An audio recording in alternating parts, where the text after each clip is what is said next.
I note that the Leader of the Opposition is once again not in his place in what I think is a slightly symbolic way. Mr. Speaker, 48 hours ago, he was leading the chants of "Stop the coup, let the people vote." Now he's saying, "Stop the election and stop the people from voting." I can only speculate as to the reasons behind his hesitation. Mr. Speaker, the obvious conclusion is, I'm afraid, that he does not think he will win. Britain's political future has been left in turmoil after the country's new Prime Minister, Boris Johnson, suffered a series of major losses over Brexit. First, opposition forces and Conservative dissenters voted to seize control of the parliamentary agenda. Second, they passed legislation that would prevent Johnson from taking Britain out of the EU without a deal on October 31st. In response, the Prime Minister tabled a motion calling for a snap election to let the people decide. Tonight, though, MPs rejected it. So what happens next? Susan Lejeune-Daldershek is the British High Commissioner to Canada. She joins me now. Hi, Commissioner. How are you? Very well, thank you. I know by the very nature of your job that you have to be diplomatic, but I'm going to ask an undiplomatic question. Have you ever seen anything like this? No. And what is it like to watch from your vantage point? Well, I mean, I think as political theatre, it's fantastic. I mean, we were talking earlier that it's just, you can't stop watching it. But it's also, I think, a time of great turmoil. It's a time of great difficulty, and I think it's very difficult to predict what's going to happen. But this is our parliamentary process working as it should do. But it's a time of instability, and it's a time, it's a great challenge for me to explain what's going on, because it's not clear what's going on and what's going to happen. Yeah. Do you have any idea, basically? Are you able to tell us what will happen? For example, will there be an election, do you think, before the end of October? I think that's unlikely. Really? I think it's unlikely, but it's not impossible. It will depend on a proportion of 2/3 of the Parliament. So that's a big proportion of people voting in favour of an early election, and that's what they tried to do today and failed. And I think it's a very high bar to get over. Do you think that their vote today reflects the sentiment of people in the UK? Do you think there is an appetite for another election?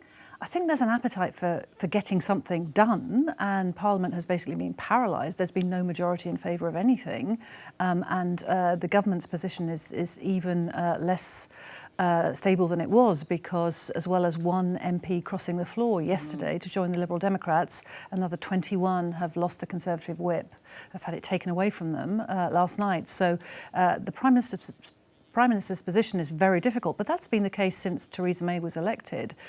Her government didn't have a parliamentary majority either, so that's what makes this particularly challenging for the government. At the heart of it is the Prime Minister's desire to be able to use crashing out or leaving without a deal as leverage in negotiations with the EU. Do you think that will even work as leverage? I think it's very difficult to see what is going to happen next in terms of our talks with the EU. I mean, the Prime Minister has made it very clear that his preference is to leave the EU with a deal, but he's also made it very clear that he is determined that we should leave on the 31st of October. There's a small team of people in regular contact with the officials in Brussels who are leading these negotiations or these talks, and those talks go on. But Do they?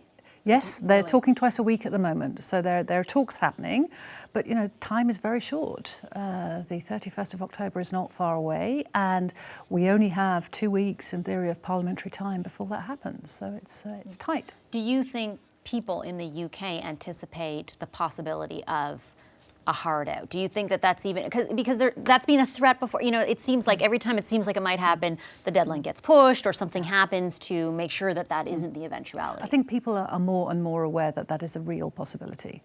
And I think the government has now launched a campaign to make sure that people are properly prepared and that they know what they need to do to be properly prepared. So I think there is more of a sense that it potentially could happen than there was, say, 6 months ago. Yeah. And do you think that possibility exists? Because we've talked before, I've interviewed you before about the possible consequences of something like that. Look at the uncertainty that exists right now. What might happen at that point? Well, I think certainly that's the default position.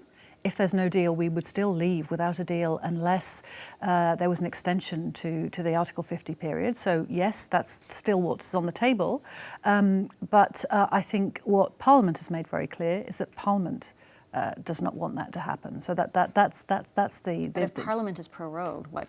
Does the will of Parliament still I think the same way? Yeah. Well, they hope the people who have put this motion on the table have said that they would like it to be, that they want it to happen before Parliament is prorogued. So they've got a small window, but they do have a window to make it happen. I'm sure you have a lot of people asking you questions about what is happening there. How can they understand it, particularly in this country? Yeah. What do you say to a number of people who are concerned about the uncertainty economically that this has already created and the potential for even greater economic uncertainty? I think for investors, the fundamentals of the British economy are strong. So we have a strong economy, we have a climate which is great for investors, it's very easy to do business in the UK, we have a rule of law which works, so all those things have not changed and will not change whatever happens with Brexit.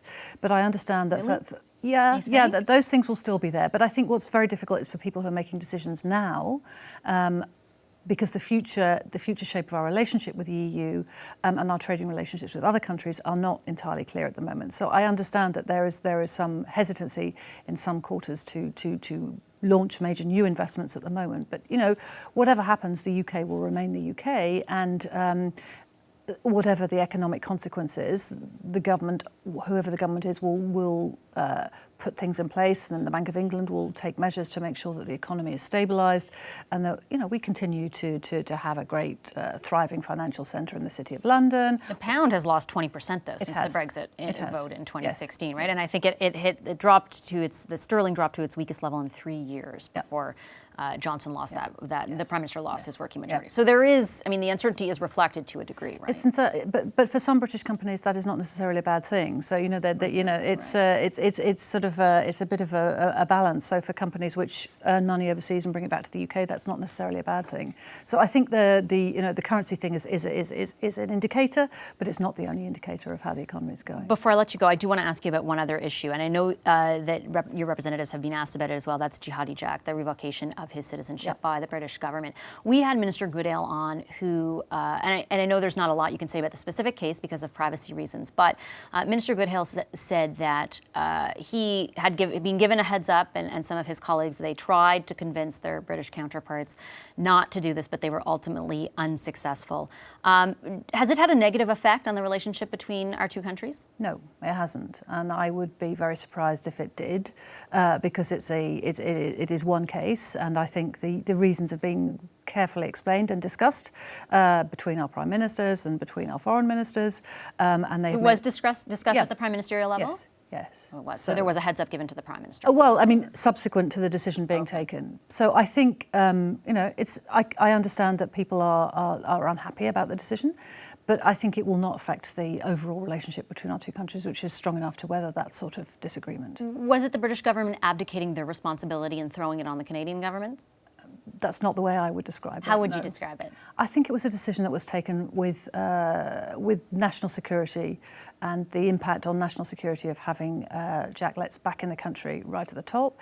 It's a power that's not used very often. It's used sparingly, but I think the evidence that the then Home Secretary had in front of him meant that he felt it was the right decision to take at the time. Do you think countries are legally or should be legally obligated? There's a sort of debate and discussion going on right now to repatriate people who are accused or convicted, because in this case he's not convicted, of participating in terrorist activities. I think it's important that people who commit those sorts of crimes have to face justice at some point. But I think one of the difficulties is the sort of evidence that you can amass about crimes that are committed in those sorts of circumstances. How do you make sure that if you bring somebody back, that the evidence that you put in front of a court will be enough to convict them? Do you think countries can ever be sure, though? And is there still, despite that lack of assurance, an obligation on the part of countries like Britain, like Canada, to bring those people home and at least try and have them face justice? I think it's important that they face justice, yeah. Okay, I'll leave it there. Thank you very much, High Commissioner. It's so nice to see you again. Appreciate your time. Thank you. Hi, I'm Vashi Kapellos, host of Power in Politics. See more of our show by subscribing to the CBC News channel or click the link for another video. Thanks for watching.